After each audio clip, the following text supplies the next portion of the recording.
రాబోయే 4 ఆగస్టు 2024 ఆదివారము నాడు అమావాస్య మరియు పుష్యమి నక్షత్రం ఈ రెండు కూడా కలిసి వస్తున్నాయి. కాబట్టి ఇది విశేషమైనటువంటి రోజు. దీన్ని ప్రతి ఒక్కరు కూడా ఉపయోగించుకోండి. చూడండి, చాలా మంది కూడా శత్రునాశనం కోరుకుంటారు.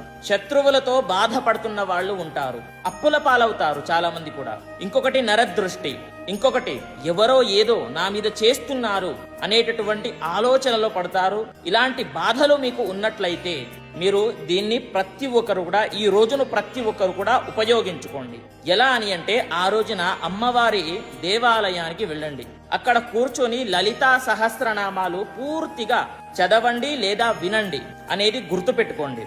ఇంకొకటి, చాలా అంటే చాలా బాధపడుతున్నానండి, నాకు అసలు ఏం చెయ్యాలో అర్థం అవ్వట్లేదు అని అంటే, దేవసేవా సంస్థ వారు ప్రత్యంగిర హోమము మరియు యంత్రావరణ పూజ నిర్వహిస్తారు.